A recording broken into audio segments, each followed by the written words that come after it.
Good evening, my folks. Thank you for coming back to another Tony Montana video. I'm making this translation for the video that is uploading in Spanish. I'm not being neglecting the English audience. I apologize. It's just some things just happen organically and has been happening in Spanish, not in English. You know, things that flow one way, I have to go with it, and not make another path for that water, or makes it just complicates things. What am I talking about? It's basically some things, some videos that I made in regards to Chiqui Lopez. I put them because if they've been in Spanish, I've responded in Spanish, but I don't want to give him more clout than anything else. I don't want to give him he's not saying it in English. He's not saying it. He just, so I'll leave it in Spanish. But anyway, this is a video about just usefulness. Bless you guys if you're drinking water or you're drinking beer or that coconut water that my boy from K9 Performance, he's all that coconut water. Yo, I wish I could get a lot of coconut water and I probably stop drinking that beer. But this is what I got here. There's no, this shit grows in trees over here. But coconut water, coconuts, we don't got no coconuts here, man. Anyway, I wanted to respond to a question that I had in one of my videos. It was from a person. It's German Gonzalez. German Gonzalez is asking me, and I'm gonna read it. Is it above you? I'm gonna read just a statement, and within the statement, there's a question. Excuse me. A question.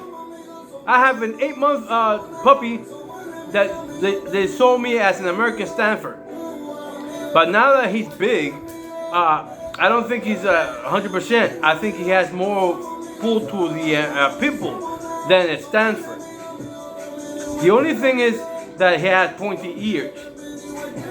My question is, if I cross that dog with an original pit bull, could I get some of that original traits back into the dog since they come from the same sources, same roots, kind of?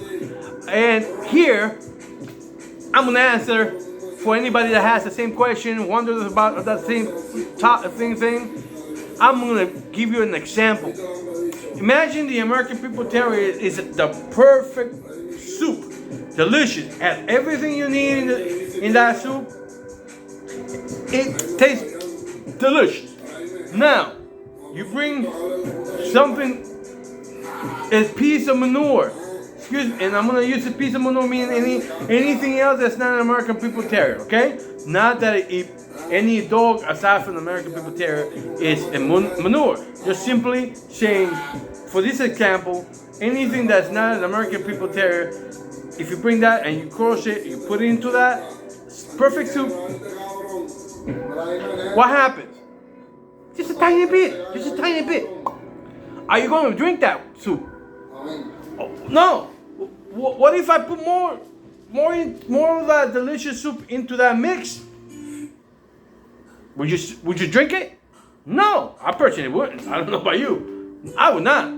So, why would you try to mix? You already recognize that your dog is not 100% American Pit Terrier. You don't see the traits in that dog. You don't see anything that would enhance the next generation, because that's really the point of breeding. To make better dogs for the next generation. At least try to do that. Okay? There should be a purpose to your madness. There should be a purpose to you breeding. Okay?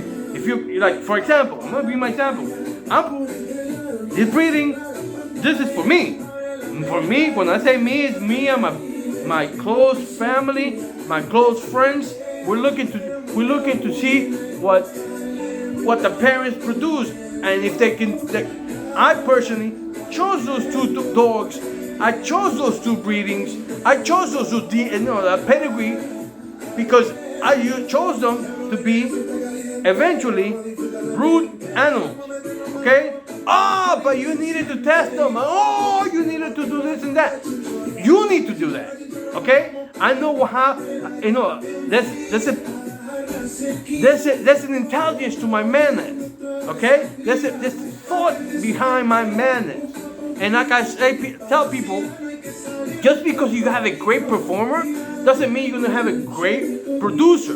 You could have, a great performer and not the like. As a matter of fact, the higher you have as a dog, the less possibility you're gonna reproduce that animal. For example, if you have an ace, you're not gonna. It's going to be extremely rare that you're going to reproduce that ace. That dog, your ace, is going to probably be your best dog ever. So, and at the same time, there has been some dogs that they've been called, they've been cursed, that have produced two-time loser that have become an RRF dog. Snooty is a two-time loser, but they decided to breed him, and that dog produced. The only way to know if the dog is a good producer is to breed him. And I particularly chose those individuals because they were a match genetically for the purpose of enhancing the next generation. I see things that are negative about one dog and then positive about the other dog, and vice versa. There might be some negative on that dog that this dog has. So I'm hoping that that combination will improve the next generation. Obviously, I have to be tedious and be able to identify which dogs have the less desirable traits, the ones that I think of it as negative.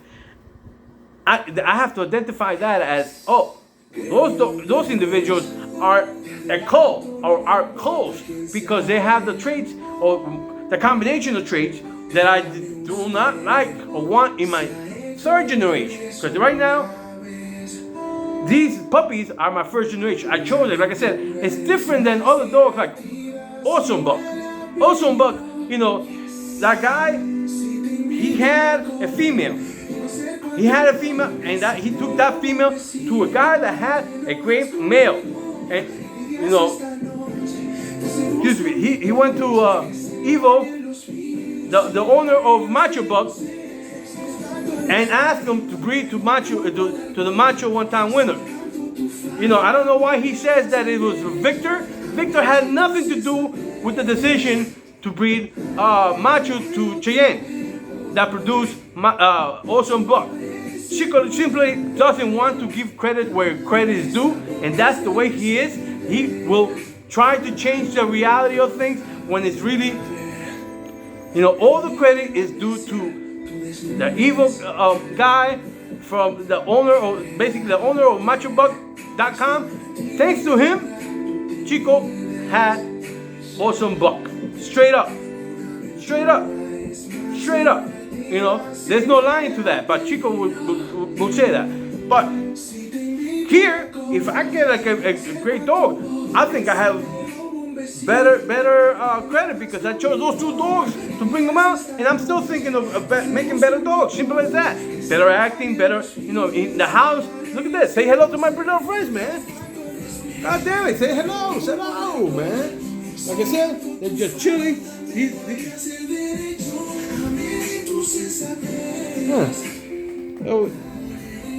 And no, mind you, that door is open. She just wants to be there. Like I said, if you're going to mix anything with an American Pit Bull Terrier, you're doing a disservice to the breed. Unless you're trying to, do something else, like produce your own breed for some reason, whatever reason. Hey, I'm not the person that will be like, nah, man, don't do that, don't do this. But I don't know, maybe I don't know the next door person could create the next greatest breed. I don't know, who knows? Things continue to turn. So I respect it, but who knows? I'm sure a lot of people back in 1800s when the forefathers of the American Pit Bull Terrier were created back in the old countries. I think a lot of other individuals were like, no, they should not be doing that. They should not be crossing those bulldogs with those terrier dogs. What are they doing? What are they monsters doing? For what?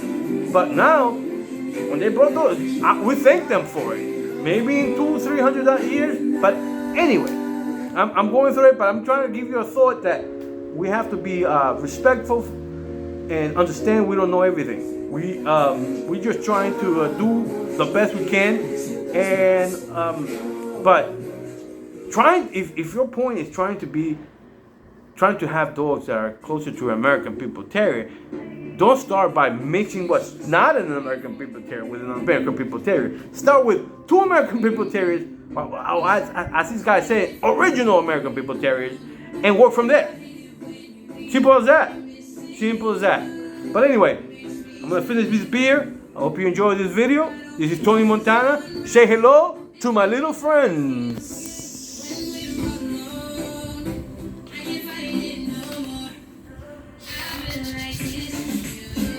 Later, later.